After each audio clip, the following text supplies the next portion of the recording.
Number में 15 number में आपकी पेडागोजी आती है, तो एक सेशन में हम जितना मैक्सिमम पॉसिबल है इम्पॉर्टेंट चीज़ों को रिवाइज करना उतनी कोशिश करेंगे और उम्मीद रहेगी कि एटलीस्ट 10 नंबर तक आप इससे स्कोर कर पाएँ।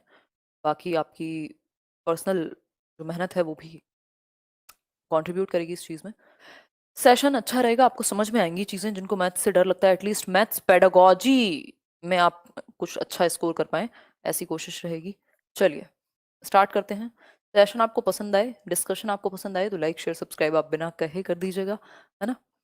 ऑब्जेक्टिव सबसे पहले हम ये जानेंगे कि मैथमेटिक्स को या किसी भी चीज को हम कुछ करते हैं, हर चीज के पीछे एक उद्देश्य होता है। क्या उद्देश्य है कि एग्जाम है आपका और उसके लिए आप फटाफट से कम समय में ज्यादा चीजें रिवाइज कर सकें, समझ सकें और अच्छा कर सकें पेपर में, कल अच्छे शिक्षक बन सकें। ये एक उद्देश्य है, ठीक। तो उसी तरीके से मैथमेटिक्स को पढ़ाने के पीछे क्या उद्देश्य है ये जानना जरूरी है, बाकी बातें जानने से पहले, है ना। वेन हील का मॉडल करेंगे, क्यों टेंशन लेते हो, अभी तो बहुत कुछ करना बाकी है, अभी तो शुरुआत हुई है, ठीक।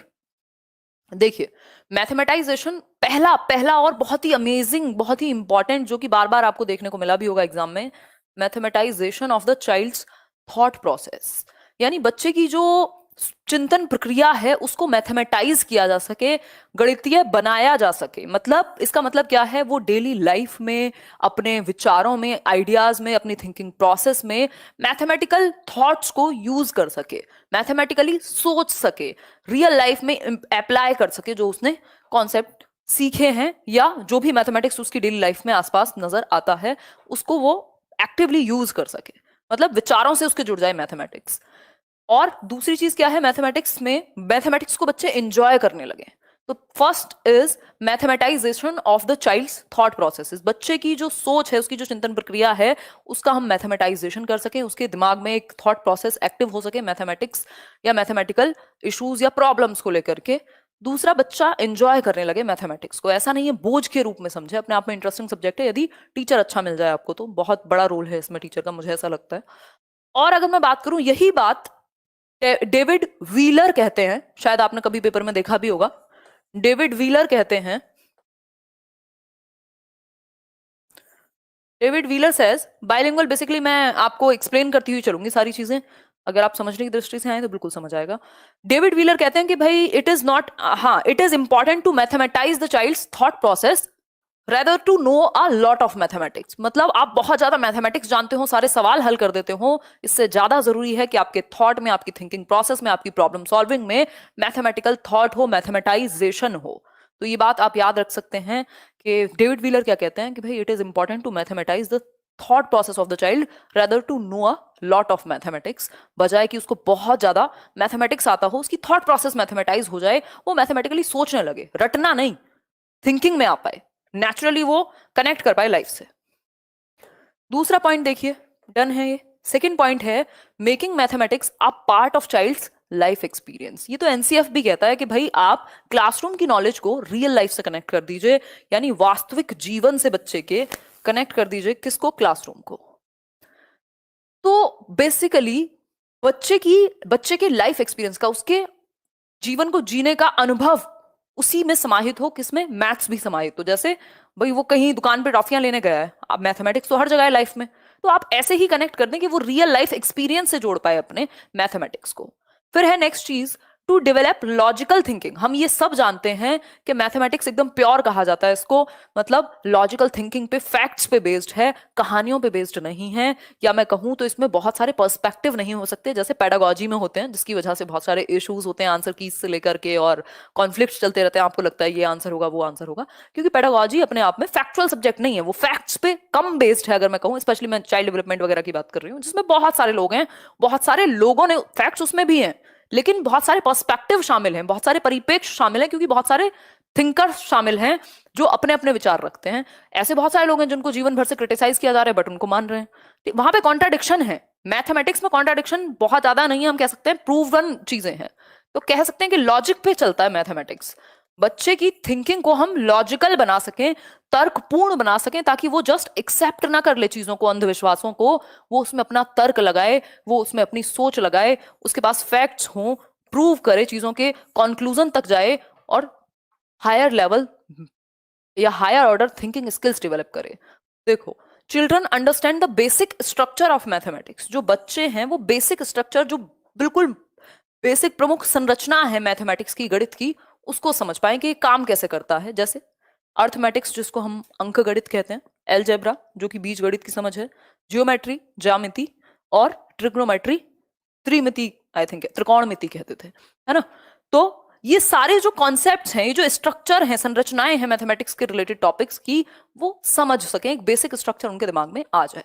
ये सारी बातें हैं। अब हमने 2-3 चीजें यहाँ पढ़ी कि ऑब्जेक्टिव्स किस लिए बनाए जाते हैं। एक तो मैथमेटाइज कर पाए हम बच्चे के थॉट को, उसकी रियल लाइफ से जोड़ पाए, उसकी एक्सपीरियंस से जोड़ पाए, उसकी थिंकिंग को तर्कपूर्ण यानी लॉजिकल बना पाए, और बच्चा एंजॉय करे मैथमेटिक्स को, बजाय कि फियर यानी डर उसके अंदर पैदा हो। ठीक है, और बेसिक स्ट्रक्चर्स उसके दिमाग में बन पाए। बहुत ही अमेजिंग सी बात जॉर्ज पॉलिया कहते हैं। जॉर्ज पॉलिया एक व्यक्ति हैं, जैसे डेविड व्हीलर के बारे में मैंने आपको बताया था कि बहुत ज्यादा गणित जानने से ज्यादा जरूरी है कि बच्चे की जो थिंकिंग है वो मैथमेटाइज्ड हो। जॉर्ज पॉलिया कहते हैं there are 2 aims of teaching mathematics, यानी 2 उद्देश्य हैं मैथ्स को पढ़ाने के स्कूल लेवल पर। एक है नैरो एम और दूसरा है हायर और ब्रॉड एम्स। नैरो होता है संकुचित और हायर या ब्रॉड का मतलब है व्यापक।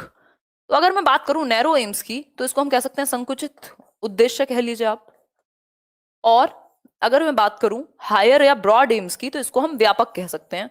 जैसा कि आप समझ रहे हैं, लोग भी ऐसे ही होते हैं ना, बहुत सारे लोग संकुचित बुद्धि के होते हैं, उनकी जो दुनिया है वो उसी में मग्न है, वो एक भी चीज एक्स्ट्रा एक्सेप्ट नहीं कर सकते। आज मैं देख रही थी, बड़ा फेसबुक ग्रुप पे किसी ने कुछ डाला हुआ था, वो एक पोस्ट थी, मैं सुना रही थी, वो यहाँ नहीं सुना पाऊंगी, बड़ा अजीब सा था। मतलब हमारी थॉट प्रोसेस इतनी लिमिटेड है कि हम प्रोग्रेसिव नहीं हो पा रहे विचारों से, हम वहीं अटके पड़े हैं, धारणाओं में ही हैं। तो नैरो एम बेसिकली जिसका दायरा कम हो, बुरा और अच्छा कहना गलत होगा यहाँ पे, हम ये कह सकते हैं जिसका दायरा कम हो। तो नैरो एम्स वो हैं जो लिमिटेड हैं अपने आप में, लेकिन जरूरी हैं। ठीक, लिमिटेड हैं। हायर एम्स हैं जिनकी सीमाएं अंत नहीं है, जिनकी सीमाओं का व्यापक है, बहुत सारे दिशाओं में चलती हैं। ठीक, नैरो एम्स में क्या आएगा? नैरो एम्स में जस्ट आएगा बेसिक न्यूमरेसी आ जाए बच्चे को। न्यूमरेसी क्या है? बेसिक नंबर कॉन्सेप्ट्स उसके दिमाग में आ जाएं, जोड़ घटाना गुणा भाग ये सब सीख सके, यूज करके मैथ्स को रोजगार पा सके, ये है नैरो एम्स। ब्रॉड एम की बात करें तो इसका थॉट लेवल मैथमेटाइज्ड हो जाए, वो रिसर्च कर सके, कल वो रियल लाइफ में कहीं यूज कर सके, ये सारी बातें होती हैं ब्रॉड एम्स में। एक एक करके समझेंगे, कोई दिक्कत वाली बात नहीं है। नैरो एम्स की यदि मैं बात करूं तो ये हुए संकुचित एम्स, कुछ उद्देश्य पॉइंट करके समझते हैं। थैंक यू जी, धन्यवाद। और दीज एम्स, नैरो एम की बात कर रहे हैं अभी हम, ये वो एम है जो एम्फसाइज करते हैं, जो जोर डालते हैं कि हम एक इंडिविजुअल को एटलीस्ट एम्प्लॉयबल तो बना दें। भाई ज्ञान की बातें तो आप तब करेंगे ना जब पेट में कुछ होगा, तो एटलीस्ट एम्प्लॉयबल। वैसे तो हमारी पूरी एजुकेशन ही अगर हम देखें तो ज्यादातर उद्देश्य यही है कि एम्प्लॉय तो बन ही जाए हम, बेसिकली भूखे तो ना मरे। ठीक, these AIIMS emphasises on turning out employable adults, जो रोजगार पा सकें और सोशल और इकोनॉमिक डेवलपमेंट में, देश के सामाजिक और आर्थिक विकास में देश के अपनी भूमिका, अपना योगदान दे सकें। तो बेसिकली नैरो एम ये कहता है कि ऐसे एम्प्लॉयबल अडल्ट्स हम जनरेट कर दें जिनको बेसिक अकाउंटिंग आती हो, मैथमेटिक्स आती हो, जो समाज और आर्थिक स्थिति को बेहतर बना सकें, देश के डेवलपमेंट को आगे ले जा सकें। तो एम्प्लॉयबल या एम्प्लॉयमेंट पहला उद्देश्य हुआ। This is related to numerical operations. अब ये कैसे काम करेगा? ऑब्वियसली आपको न्यूमेरिकल ऑपरेशंस आने चाहिए, भाई जोड़ घटाना गुणा भाग, मेजरमेंट, फ्रैक्शन, परसेंटेज, क्योंकि इनकी डेली लाइफ में या ज्यादातर सब जगह पे रोजगारों में जरूरत पड़ेगी। एक बेसिक जो दुकान खोल करके बैठा है शॉपकीपर, पकौड़े वाले को भी जरूरत है भाई, उसको भी जरूरत पड़ेगी, परसेंटेज की भी पड़ेगी, उसको एडिशन की भी पड़ेगी, उसको मल्टीप्लिकेशन की भी पड़ेगी, उसको पूरा हिसाब रखना है, हो सकता है उसका हिसाब मुझसे और आपसे ज्यादा अच्छा हो। ठीक, तो ये न्यूमेरिकल ऑपरेशंस नैरो एम के अंदर आते हैं, सिकुड़ता हुआ नैरो कह सकते हैं। Thus, the limited aim of mathematics is to develop useful abilities, वो abilities जो रियल लाइफ में या लाइफ एक्सपीरियंसेस में लोगों के ज्यादा काम आती हैं, जो वो डेली लाइफ में यूज कर पाए। बेसिक कैलकुलेशंस कह सकते हैं, बेसिक कैलकुलेशंस कह सकते हैं। देखो एक बार, नेक्स्ट है ब्रॉड एम्स यानी व्यापक उद्देश्य।